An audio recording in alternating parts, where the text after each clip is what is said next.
नमस्कार, स्वागत है आपका। आप देख रहे हैं इंडिया वॉइस और मैं हूं आपके साथ योगेश पांडे। उत्तराखंड में बीजेपी प्रदेश कार्यालय के लिए खरीदी गई जमीन का मामला विवादों में घिरता हुआ दिखाई दे रहा है। जहां कांग्रेस भूमि खरीदारी से लेकर नक्शा पास होने तक को नियम के विरुद्ध बता रही है, तो वहीं भाजपा भी नेता भूमि मामले पर अलग ही तर्क दे रहे हैं।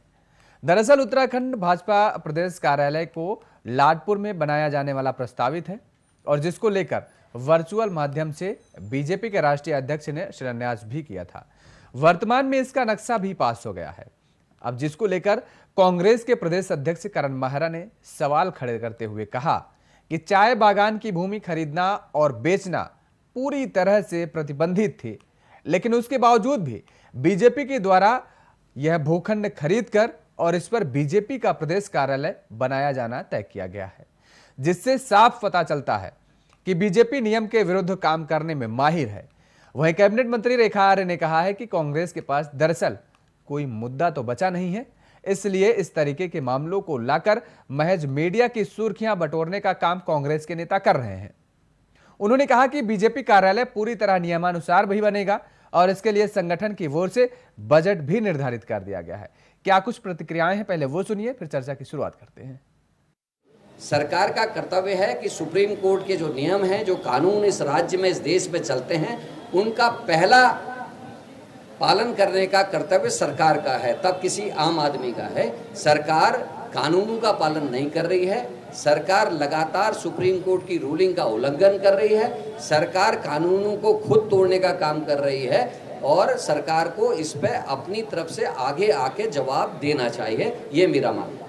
मैं इस रूप में देखती हूँ कि कांग्रेस के पास में करने को कुछ है नहीं, कहने को कुछ है नहीं, आरोप प्रत्यारोप के अलावा कुछ है नहीं, सिद्ध वो कुछ कर पाते नहीं हैं। इसलिए मुझे लगता है कि उनके बयान, खाली उनकी बातें जो है बयानबाजी हैं, अखबार की सुर्खियों में, मीडिया की सुर्खियों में बने रहने का एक तरीका है। इससे ज़्यादा मैं समझती हूँ कुछ भी नहीं। तो सुना आपने कि भारतीय जनता पार्टी के नेताओं की तरफ से साफ तौर पर इस बात को कहा जा रहा है कि दरअसल कांग्रेस के पास इस समय कोई मुद्दा नहीं बचा है, मुद्दाहीन विपक्ष हो चुकी है और इसलिए अब ये तमाम सारे नए नए मुद्दों को, बेवजह मुद्दों को लाने की कोशिश की जा रही है और सुर्खियों में बने रहने की चाह कांग्रेस के अंदर है, यानी चर्चाओं में बने रहना है। वहीं कांग्रेस का साफ तौर पर आरोप है कि दरअसल जिस तरीके से जिस भूमि पर भारतीय जनता पार्टी का प्रदेश कार्यालय बनना निर्धारित है वो सरकार की भूमि है। वो ऐसे में कैसे, जिस तरीके से वहां पर रजिस्ट्री को लेकर के कहा जा रहा है कि दरअसल 10 अक्टूबर 1978 के बाद से वहां की रजिस्ट्री शून्य हो गई है, तो उसके बाद जिस तरीके से वहां पर रजिस्ट्रियां की गई हैं, जिस तरीके से वहां पर बीजेपी कार्यालय प्रस्तावित है, अन्य मकान भी वहां पर बनाए गए हैं, तो कैसे हो गया है। और ऐसे में अब तमाम सारे सवालों को लेकर के कांग्रेस लगातार इस मुद्दे को तूल देती नजर आ रही है। कांग्रेस के प्रदेश अध्यक्ष करण माहरा ने तमाम सारे सवाल उठाए हैं और दरअसल बड़ा आरोप लगाया है कि जिस तरीके से काम हो रहा है उसको लेकर के ये साफ तौर पर कहा जा सकता है कि भारतीय जनता पार्टी लगातार इस चीज से बखूबी अवगत है और वो नियम के विरुद्ध काम करने में माहिर है। आज इसी मुद्दे पर चर्चा करेंगे कि दरअसल हकीकत क्या है और हकीकत की जानने की कोशिश करेंगे। हमारे साथ कुछ मेहमान जुड़े हुए हैं, आपका परिचय करा देते हैं। फिलहाल विनय गोयल जी जुड़े हुए हैं, भारतीय जनता पार्टी के प्रदेश प्रवक्ता हैं। विनय गोयल जी, आपका बहुत बहुत स्वागत है। जी नमस्कार। विनय गोयल जी, क्या नया मुद्दा उत्तराखंड में चल पड़ा है? अभी तक जो मुद्दे थे जनहित के मुद्दे थे, अब एक नया मुद्दा आ गया है, पिछले कुछ दिनों से चल रहा है कि दरअसल जो आप पार्टी कार्यालय बनाने जा रहे हैं जहां पर, वो बिल्कुल अवैध तरीके से बनाने जा रहे हैं। भारतीय जनता पार्टी तो ऐसा करती नहीं है, आप लोग कहते हैं। देखिए योगेश जी, मुझे तो हंसी आ रही है कि किस प्रकार से कांग्रेस का जो मानसिक दिवालियापन है वो इससे दिखाई दे रहा है। आज अगर कांग्रेस अपनी संस्कृति की बात करती है और कांग्रेस केवल कब्जे में, हड़पने में विश्वास करती है और मुझे नहीं लगता कि कांग्रेस ने देश भर में कोई कार्यालय, कोई जमीन खरीदकर बनाया हो। मुझे नहीं ध्यान पड़ता, अगर मेरे मित्र अमरजीत सिंह जी बैठे हैं यहाँ पे, अगर वो बताएंगे कि कोई इन्होंने देश भर में कोई कार्यालय, जमीन खरीद कर उसके ऊपर कांग्रेस भवन बनाया हो, तो मुझे ध्यान नहीं पड़ता आसपास। लेकिन भारतीय जनता पार्टी पूरे देश भर में विधिवत रूप से जमीन खरीद कर अपने कार्यालय बना रही है। मुझे लगता है कि कांग्रेस को इससे जलन हो रही है। 2011 में ये जमीन खरीदी गई थी, कोई आज का मामला नहीं है। 2011 में जमीन खरीदी गई, सारी प्रक्रिया अपनाई गई, उसका जो 12 साल देखा जाता है या पुराना रिकॉर्ड देखा जाता है वो सारे देखे गए, दाखिल खारिज कराया गया। उसके बाद जो जिस प्रकार से एमडीडीए में नक्शा जमा कराया जाता है, उसका प्रॉपर उसका नक्शा जमा कराया गया, नक्शा स्वीकृत कराया गया। उसके बाद अभी जैसा आपने बताया कि हमने भले ही हमारे राष्ट्रीय अध्यक्ष जेपी नड्डा जी ने वर्चुअल उसका शिलान्यास कर दिया था, लेकिन अब तक उसका निर्माण प्रारंभ नहीं हो पाया है। तो ऐसा नहीं है कि हमने कोई रातों रात कोई चीज खड़ी कर दी और किसी को पता नहीं चला। जैसे कांग्रेस के नेताओं ने रातों रात 5000 करोड़ की संपत्ति हथियाली नेशनल हाईवे की, जो कि आम जनता की स्वतंत्रता संग्राम सेनानियों की थी। भारतीय जनता पार्टी ने निश्चित रकम देकर उसको खरीदा है। और मैं चूंकि उस समय पार्टी का प्रदेश कोषाध्यक्ष था, तो मुझे इसलिए इस बात की जानकारी है क्योंकि उस समय जो जमीन के जो चेक दिए गए थे वो उस पर मेरे साइन है। चलिए, अमरजीत सिंह जी हमारे साथ जुड़ चुके हैं, कांग्रेस के प्रवक्ता हैं अमरजीत सिंह जी, बहुत बहुत स्वागत है इंडिया वॉइस पर। धन्यवाद। सिंह साहब, ये नया मुद्दा आपने उठा दिया है। भारतीय जनता पार्टी के प्रदेश प्रवक्ता विनय गोयल जी बैठे हुए हैं हमारे साथ चर्चा में। वो तो साफ तौर पर कह रहे हैं कि दरअसल आपके पास कोई मुद्दा ही नहीं बचा है, मुद्दाहीन हो गए हैं, तो बेवजह के मुद्दा उठा रहे हैं। नियम के अनुसार जमीन की खरीद फरोख्त हुई है और उसके बाद उसका जो शिलान्यास वर्चुअल किया गया है जेपी नड्डा साहब की तरफ से, वो भी किया गया और अभी निर्माण शुरू नहीं हुआ। निर्माण उसी पर होगा, लेकिन नियम और शर्तों के साथ होगा। जो भी नियम होंगे, जो भी कानून होंगे, उनको दायरे में रखा जाएगा। नहीं, बिल्कुल आपकी बात भी ठीक है। और जिस प्रकार से ये कह रहे हैं अपना गोयल साहब, इनकी बात अपनी जगह तो उचित है, ठीक है। इन्होंने रजिस्ट्री भी करा ली, अधिग्रहण भी हो गया, नक्शा पास भी हो गया। तो सवाल तो इसी बात पर खड़े हो रहे हैं, जो जमीन बिक नहीं सकती, जिस पर सुप्रीम कोर्ट द्वारा रोक भी लगाई गई है, कोई चाय बागान की जमीन बेची नहीं जा सकती, खरीदी नहीं जा सकती। अगर कोई खरीदता बेचता है तो वो जमीन जो है सरकार के अंडर आ जाती है, सरकार अटैच कर लेती है। तो उस जमीन को इन्होंने खरीद कैसे लिया, यही तो जांच का विषय, यही तो सवाल हम खड़ा कर रहे हैं कि वो नक्शा कैसे पास हो गया, इन्होंने जमीन कैसे खरीद ली। तो सच्चा ये है कि भारतीय जनता पार्टी जब भी सत्ता में आती है और सत्ता में रहते हुए सारे दुरुपयोग जो है अपनी ताकतों के वो करती है, और ये उसी ताकत के तहत किया गया। और ये मामला अगर आरटीआई के द्वारा उजागर हुआ है तो अगर इसके निष्पक्ष जांच हो और तो ये जांच में पाया जाएगा कि जिस प्रकार भारतीय जनता पार्टी ने ये धांधली करी है, और ये धांधली केवल और केवल एक चाय बागान की और देहरादून की जमीनों पर ही नहीं की गई। आज आप देखिए अयोध्या का मामला भी निकल के आ गया, पिछले वर्ष भी ये मामला उठा था। किस प्रकार से भारतीय जनता पार्टी के लोग ही लिप्त पाए गए। जो जमीन 20 लाख की खरीदी गई और अपनी ट्रस्ट को वो 2 करोड़ 2.5 करोड़ में बेच दी गई। जो जमीन 2 करोड़ की खरीदी गई वही जमीन 20 करोड़ की ट्रस्ट को बेच दी गई। उसमें कोई और लोग नहीं लिप्त पाए गए, और सारे के सारे भारतीय जनता पार्टी के अपने नेता, सांसद, विधायक, पदाधिकारी, ये वही लोग हैं जो भारतीय जनता पार्टी के पदाधिकारी हैं, और वही लोग इन कामों में लिप्त पाए जाते हैं। वहां पर ये भगवान राम का नाम लेते हैं और काम करते हैं ये रावण वाले। तो ये रावण वाला जो कृत्य इन्होंने अयोध्या में किया है, ये भी बहुत बड़ा मामला है। आपके सामने ये मामला उजागर होगा। और भारतीय जनता पार्टी जो अपने आप को चाल चरित्र चेहरे की बात करती है, इनका मुखौटा यहाँ पे उजागर होगा, आपके सामने होगा ये। ठीक है विनय गोयल जी, देखिए सवाल यही है कि जब 10 अक्टूबर 1975 के बाद से लाडपुर क्षेत्र की जो जमीन है वहां पर ये कहा गया कि रजिस्ट्री शून्य कर दी गई है, तो उसके बाद आप कह रहे हैं 2011 में खरीदारी हुई है, उसके बाद जो वहां पर मकान बने हुए हैं, जो निर्माण हुए हैं, और या आपकी जो रजिस्ट्री हुई है आपके कार्यालय के लिए, कैसे हो गई? यही सवाल तो कांग्रेस उठा रही है, यही तो पूछना चाह रही है वो।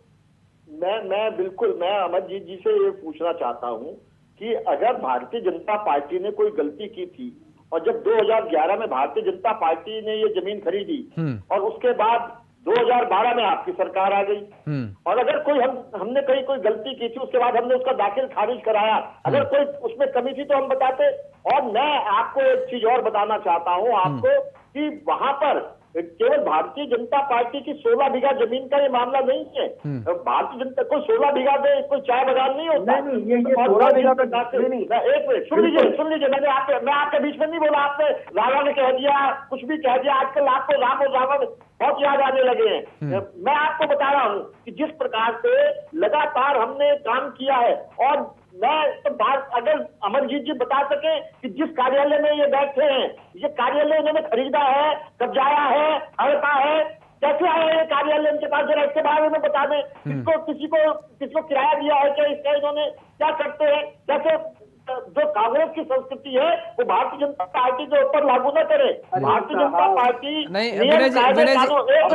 विनय जी फिर इसमें आप भी गिर जाएंगे। एक सेकंड अमरजीत, विनय जी इसमें आप भी गिर रहे हैं। फिर अगर कांग्रेस का कार्यालय अवैध तरीके से है वहां पर, अब वो जिस तरीके से चल रहा है, ना किसी की जमीन का पता, ना किसी को आप बता रहे हैं कि किसी को किराया नहीं दिया जा रहा है, तो आप भी गिर रहे हैं, कटघरे में आप खड़े हो रहे हैं। सरकार आपकी है, आप क्या कर रहे हैं भाई इस तरीके का? यानी किसी के साथ धोखाधड़ी किया गया है कांग्रेस की तरफ से, यदि किया गया है, यदि किसी की जमीन को कब्जा किया गया है, तब तो आप भी, आपकी सरकार करके आ रही है उत्तराखंड में। बात कर रहे हैं, जमीन की बात कर रहे हैं। हाँ। आज हम जमीन की बात कर रहे हैं। जमीन जो बकायदा खरीदी गई है, और भारतीय जनता पार्टी ने ही केवल जमीन नहीं खरीदी, उससे पहले 2002 में कांग्रेस की सरकार आ गई थी, और उस समय से वहाँ जमीन लोग खरीद रहे थे, मकान बना रहे थे, और मकान बने हैं। और उसी जब सब लोगों ने वहां पर जमीन खरीदी है, बकायदा हमने उसका 12 साला निकलवाया, उसके पूरी जांच की, और जब उसे सही पाया कि इसे खरीदा जा सकता है, उसी के बाद खरीदा था। क्या आप ये कहना चाहते हैं कि जितने लोगों ने वहां पर मकान बनाए हैं, ये मनीषा पवार जी का मकान बनाए हैं, तो भवन लगा हुआ है।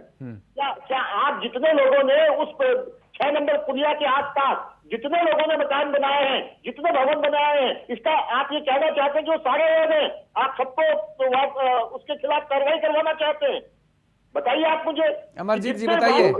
योगेश जी देखिए, हमारा किसने क्या मकान बनाया, किसने कहाँ खरीदा, यहाँ पर चूंकि भारतीय जनता पार्टी सुन लीजिए नैतिकता की बात करती है, और सरकार जो सत्ता में है आज, जिम्मेदारी इनकी बहुत बड़ी है, तो इनके रहते हुए ऐसा नहीं हो सकता कि 4 गलत काम हुए हैं तो ये इससे आपका काम सिद्ध हो जाता है और ये सही मान लिया जाए। ऐसा नहीं है। मैं पहले भी कह रहा हूँ, मनीषा पवार द्वारा जांच कराई गई, वहां पे गढ़वाल कमिश्नर द्वारा इस बात की पुष्टि की गई कि ये ऐसी कोई जमीन अगर खरीद फरोख्त होती है तो सरकार के तहत वो नीट हो जाती है, अटैच हो जाती है, उसमें किसी का अधिकार नहीं रहता। तो क्या भारतीय जनता पार्टी को इस मामले में नहीं जानकारी थी? क्या इनको नहीं मालूम था? यदि था तो हम तो यही तो मांग कर रहे हैं कि जांच हो जाए, दूध का दूध पानी का पानी हो जाए। अगर उसके दायरे में आप आते हैं तो फिर आपको जमीन छोड़नी पड़ेगी, अगर नहीं आते तो ठीक है, आपको आपका दफ्तर मुबारक, आप उसके सदुपयोग कीजिए, उसका तो कर सकते हैं, लेकिन कानून के दायरे में रहकर है। कानून सबके लिए एक है। यहाँ पर क्या होता है, कोई गरीब अगर मकान बना लेता है योगेश जी, उसका घर बुलडोजर से तोड़ दिया जाता है। गरीब के घर को, जहाँ मलिन बस्ती बेचारे गरीब लोग रहते हैं, वहां पर तोड़ दिया जाता है। लेकिन जहाँ भारतीय जनता पार्टी का अपने दफ्तर बनाने की बात आती है, और दफ्तर भी इनके 5 स्टार दफ्तर बन रहे हैं, तो ये दौलत कहाँ से बरस रही है, पैसा कहाँ से आ रहा है, किस प्रकार जमीनों को कब्जा किया जा रहा है? अरे वो तो आप भी नहीं बता पाएंगे पैसा कहाँ से आएगा। अमरजीत जी, वो भारतीय जनता पार्टी नहीं, आप भी नहीं बता पाएंगे पैसा आपके पास कहाँ से आएगा। सुन लीजिए, सवाल लीजिए अमरजीत जी। आप एक गरीब कहीं आ गई बात आपकी, आ गई बहुत बात को खींचेंगे नहीं, पॉइंट टू पॉइंट बात करेंगे। अभी जिस तरीके से विनय जी ने कहा कि 2011 में रजिस्ट्री की गई है, 2012 में आपकी सरकार आई, 5 साल जिस तरीके से सरकार रहना, भाई सत्ता पर काबिज रहना। आपका उचित सवाल है। हाँ। उचित सवाल है योगेश जी, आपका बिल्कुल उचित सवाल है। हाँ। यदि कांग्रेस के रहते, कांग्रेस के कार्यकाल में इस पर ध्यान नहीं दिया गया और आरटीआई के द्वारा इस पे अब जांच की गई और मांग की गई कागजों की, उस कागजों में लिख करके आया और साबित हुआ कि भारतीय जनता पार्टी की जमीन जो खरीदी गई है पूर्ण रूप से अवैध है, तो हम तो जांच की मांग कर रहे हैं ना। क्यों नहीं? आप एक बात सुनिए गोयल साहब, हमें कोई आपत्ति नहीं, आप एक दफ्तर नहीं 4 दफ्तर बनाइए, हमारी कोई आपत्ति नहीं है। लेकिन जिस प्रकार से जो कानून, सुप्रीम कोर्ट का कानून लागू होता है 1975 से लेकर के उसके बाद 1996 में भी उनका ऑर्डर आया, हम तो उसके तहत की बात कर रहे हैं। और फिर मनीषा पवार ने 2005 में उस बात पर मोहर भी लगाई कि ऐसी कोई जमीन अगर बेची खरीदी जाएगी, कोई खरीद फरोख्त होगी, तो वो सरकार के तहत नीट अटैच हो जाएगी। तो किस प्रकार से आप लोग उस पर बना रहे, प्रश्न इस पे है। आप एक दफ्तर बनाइए, 10 बनाइए, यहाँ बनाइए, हल्द्वानी बनाइए, हमें कोई आपत्ति नहीं। लेकिन जिस जगह की बात हो रही है जहाँ 55 बीघे, ये छोटी जमीन नहीं है, 5500 बीघे की जमीन है, क्योंकि अगर गलती आप करेंगे तो ये लोग और लोग भी भुगते जाएंगे। और ये केवल आज ही का मामला नहीं है योगेश भाई, पिछले दिनों भी आपने देखा होगा कितने यहाँ पर भू माफिया जो है उत्तराखंड में सक्रिय हो रहे हैं। किस प्रकार से कैनाल रोड पर जो है अवैध जो प्लॉटिंग की जा रही है, जो लोग बेचारे गरीब लोग रिटायर हो रहे हैं या कहीं से पैसा धन लाके जमीनें खरीदे, उनके साथ कितनी बड़ी धोखाधड़ी हो रही है। ये कहाँ हो रही है? भारतीय जनता पार्टी के पिछले 5 साल के कार्यकाल में जो ये सोए हुए थे, ना इनके अधिकारी को सवाल खड़ा कर रहे थे, आज ये जागते हैं नींद से और कहते हैं कि साहब ये अवैध भूमि है, अवैध प्लॉटिंग हो रही है। ठीक है अमरजीत जी आपको यहाँ पर रोकेंगे। हमारे साथ एक और मेहमान जुड़ चुके हैं, विशाल चौधरी जी हैं, आम आदमी पार्टी के प्रदेश प्रवक्ता हैं, फोन लाइन पर हमारे साथ जुड़े हुए हैं। विशाल जी बहुत बहुत स्वागत है आपका। धन्यवाद।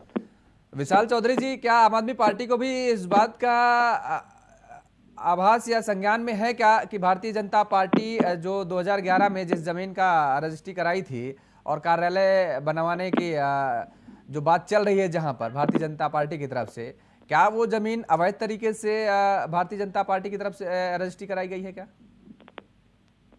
देखिए, निश्चित रूप से जब इस भूमि का सूजन हुआ और इस कार्यालय का शिलान्यास हुआ तब भी ये भूमि विवादित रही है। उस समय भी हमने एक विरोध प्रदर्शन दर्ज किया था कि भाई इस जमीन की जांच होनी चाहिए। और मैं आपके संज्ञान में डालना चाहूंगा कि वो पूरा क्षेत्र विवादित क्षेत्र है। हमारे संज्ञान में जो अगर रेवेन्यू रिपोर्ट की अगर आप बात करें देहरादून जिला प्रशासन के, तो रानी पद्मावती नाम की एक महिला के नाम पर वो सारी जमीन है। और एक मैं ज्वलंत उदाहरण आपको दूंगा कि भारतीय जनता पार्टी के प्रदेश कार्यालय के जो जमीन है उसके बिल्कुल अपोजिट डायरेक्शन में एक 19 बीघा की प्लॉटिंग अभी मात्र 1 माह पहले हाईकोर्ट के द्वारा किसी व्यक्ति के याचिका लगाने पर उस पर प्रतिबंध लगाया गया है। और वो नेता भी भारतीय जनता पार्टी के थे। उसमें उनकी अपनी फेसबुक आईडी आप चेक करोगे तो वो माननीय मुख्यमंत्री जी के साथ डीजीपी साहब के साथ फोटो खिंचाते दिख रहे हैं। मैं नाम नहीं लूंगा, वो साहब जानते होंगे। और आपको बताना चाहूंगा कि भारतीय जनता पार्टी के कार्यकाल में आप देख सकते हैं कि शिक्षा माफिया, रोजगार माफिया, ठीक है, वो अलग बात हो गई, वो अलग बात हो गई, उस पर भी चर्चा करते हैं। सवाल आपसे है विशाल चौधरी जी, आप ही को मौका दे रहे हैं, आप ही को समय दे रहे हैं, सुन लीजिए, आप ही को मौका दे रहे हैं। आपने कहा कि इस तरीके की कार्रवाई की गई है। आपने कहा कि जब 2011 में भी भारतीय जनता पार्टी ने ये प्रक्रिया शुरू की थी वहां पर, तो आपने विरोध किया था। क्या उस समय आम आदमी पार्टी सक्रिय थी इस तौर पर? और अगर नहीं भी थी, आप जहां भी रहे हो, अगर आपने, आपकी टीम जो है, आपने विरोध किया, तो उसके बाद जब सरकार कांग्रेस की आई तो आपने उस पर विरोध जताया, तो कांग्रेस की तरफ से या सरकार की तरफ से क्या कुछ कहा गया? क्योंकि उसका जवाब देंगे अमरजीत जी बैठे हुए हैं। अमरजीत जी ने कहा कि मान लीजिए हमारी सरकार नहीं जान पाई है, तो अब आरटीआई के साथ खुलासा हुआ। वो तो साफ तौर पर कह रहे हैं मुझे जानकारी ही नहीं हुई थी, सरकार को जानकारी ही नहीं हो पाई थी। आप कह रहे हैं विरोध दर्ज करा रहे थे।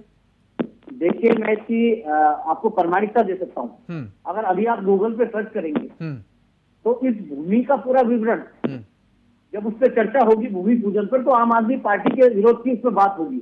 और यूकेडी ने भी विरोध किया था, सेमवाल जी ने विरोध किया था, जो डोईवाला के प्रत्याशी रहे हैं यूकेडी के। मैं आपको ये प्रामाणिकता के साथ ये बात कर सकता हूँ।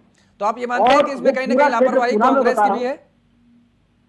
निश्चित रूप से उत्तराखंड के अंदर भू माफियाओं को पूर्ण रूप से पूरा संरक्षण भारतीय जनता पार्टी और कांग्रेस के कार्यकाल में दिया गया है। और आज मैं बताना चाहूंगा कि जिस प्रकार से 12 साल की ये बात कर रहे हैं गोयल साहब, उस जमीन की रजिस्ट्री या दाखिला खारिज किसके नाम से हस्तांतरित भारतीय जनता पार्टी को हुआ है, ये बात प्रमुखता से जांच करने वाली है। क्योंकि रेवेन्यू रिकॉर्ड में वो पूरा क्षेत्र रानी पद्मावती नामक एक महिला के नाम पर पूरी जमीनें दर्ज है और वो पूरा बंदरबाट वहां पर जमीनों का चल रहा है। और अभी मैं आपको एक ज्वलंत मैंने उदाहरण भी दिया है कि उसी क्षेत्र में, और जैसे कि अभी आपने भी बताया है कि कैनाल रोड पर भी अवैध प्लॉटिंग रोकी गई है, धान काटकर उसको भी मैं समझता हूँ कि सार्वजनिक रूप से खुलेआम अवैध प्लॉटिंग चली। तो भारतीय जनता पार्टी उत्तराखंड में भू माफियाओं को संरक्षण तो देती है और साथ में अवैध रूप से जमीनों पर कब्जा भी करती है। अच्छा, और अपने भव्य कार्यालय बनाती है। ठीक है विनय गोयल जी, देखिए बड़े आरोप लग गए आप पर। आप तो भूमाफियाओं को संरक्षण दे ही रहे हैं, प्लस खुद ही कब्जा कर रहे हैं। और उन्होंने उदाहरण दिया कि आपकी जहां पर जमीन है, जहां पर कार्यालय प्रस्तावित है, उसके अपोजिट साइड में ही अभी कोई लैंड वो बता रहे हैं कि जहां पर रोक लगाई गई थी और वो साइड चल रही थी, शायद वो भी आपके ही नेता थे भारतीय जनता पार्टी के आने के। नहीं, मुझे लगता है कि मुझे दिखाई नहीं दे रहे कौन से नेता आम आदमी पार्टी के चैनल पर हैं। मुझे नहीं पता कि इन्हें कब्जा किसे कहते हैं और खरीदना कैसे कहते हैं, शायद इन्हें समझ में नहीं आ रही बात को। भारतीय जनता पार्टी किसी कब्जे में विश्वास नहीं करती। हमने नियम कायदे के अनुसार बकायदा पैसा देकर वो जमीन खरीदी है, उसका नियम कायदे के अनुसार दाखिल खारिज कराया है, नियम कायदे के अनुसार उसका नक्शा पास कराया है। इनकी तरह से किसी कांग्रेस के तरह से कोई, मैंने जैसे कहा ना, किसी के कार्यालय को हड़पा नहीं है। रातों रात जो इनके नाम हो गए, जिसके लिए इनके राज्य के नेतृत्व कचहरी के चक्कर काट रहे हैं। भारतीय जनता पार्टी ने निश्चित रूप से पैसा देकर जमीन खरीदी है, उसकी रिकॉर्ड जांच कराकर हमने तसल्ली करके अब ये जमीन खरीदी है, और कहीं किसी प्रकार का कोई विषय नहीं था। अगर आज किसी विषय के कारण, किसी एक प्लॉटिंग के कारण से या किसी आरटीआई के कारण से कोई विषय संज्ञान में आया है, तो उसको भी निश्चित रूप से संज्ञान में लिया जाएगा, और जो नियमानुसार जो सही होगा उस अनुसार भारतीय जनता पार्टी काम करने में विश्वास करती है। कि कांग्रेस की तरह से लोगों की अमरजीत जी कह रहे हैं, गोयल साहब, अमरजीत जी कह रहे हैं इस पूरे मामले की जांच करवा लीजिए, दूध का दूध पानी का पानी हो जाएगा। बिल्कुल बिल्कुल, हम तो तैयार है, जो कोई भी जांच कराने के लिए कोई तैयार है, कराए जांच करा लें। हमने तो जांच कराकर जमीन खरीदी है और पैसा देकर जमीन खरीदी है। सरकार में तो आयोग के अध्यक्ष इस्तीफा दे रहे हैं कि हमसे दबाव में काम कराया जा रहा है। चलिए आते हैं विशाल जी, ठीक है, ठीक है, ठीक है, उस पर चर्चा कर लीजिए। विशाल जी एक सेकंड रुक जाइए भाई, आपको ज्यादा जानकारी रहती नहीं है अमरजीत जी, जल्दी भूल जाते हो।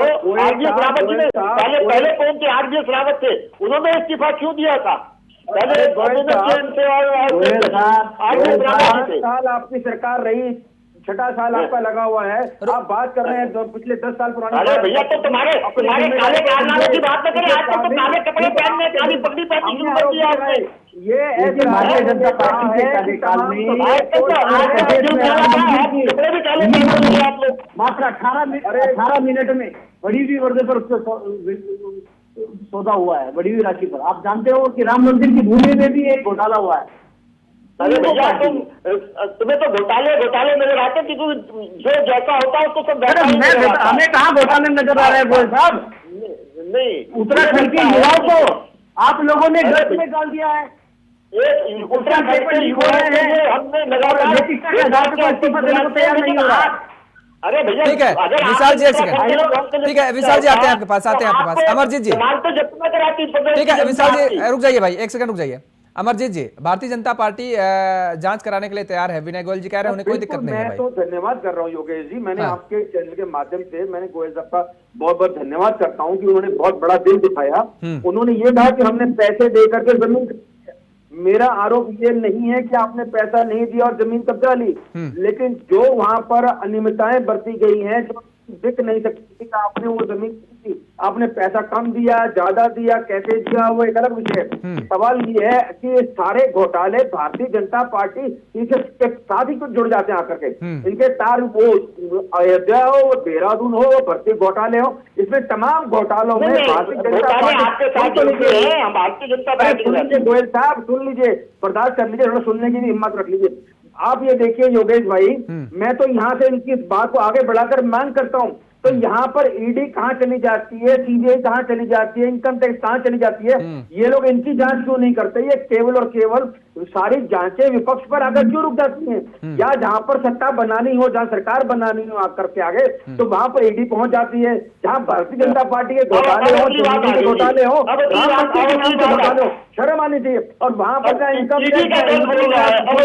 कोई जांच नहीं करता आपके आकर, यही तो सफाई, यही सवाल खड़े होते हैं। मैं स्वागत करता हूँ अगर आपने अपने आप को जांच के लिए कोशिश किया है। और दूध का दूध और पानी का पानी होना चाहिए, सारी बातें जनता के सामने आनी चाहिए। ठीक है अमरजीत जी, समझ में आ गई है, ईडी का दर्द बोल रहा है, मैं समझ गया आपको दर्द है ईडी का, ईडी का दर्द बोल रहा है। मेरा भी तो, अरे मैं भी तो यही कह रहा हूँ, क्या ये ईडी आपने बनाई है, ही कार्रवाई होगी, या जहाँ सरकार बनानी होगी वही ईडी काम आएगी,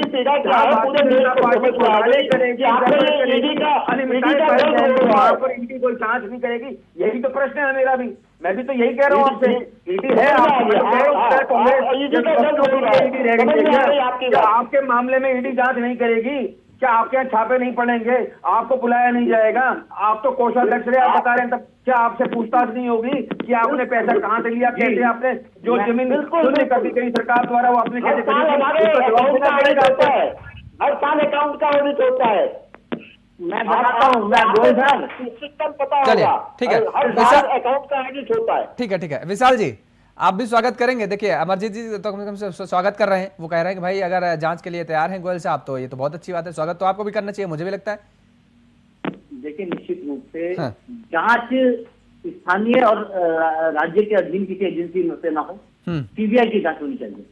क्योंकि अगर एसआईटी की जांच हो तो उसका कोई औचित्य नहीं है। और अभी तक जमीनों के विवादों में राज्य भर में एसआईटी ही जांच करती है। और मैं बता देना चाहता हूँ, अभी ऑडिट की बात कर रहे थे हमारे गोयल साहब, जो उत्तराखंड में भारतीय जनता पार्टी के कोषाध्यक्ष भी रहे, और मैं समझता हूँ कि एक वरिष्ठ नेता है, कहीं ना कहीं सभी लोग जानते हैं अनिल गोयल जी, आपके यहाँ पर भी अभी इनकम टैक्स के कुछ समय पहले छापे पड़े, और उसके बाद वो फाइलें कब बंद हो गई, क्या हुआ, कुछ नहीं पता।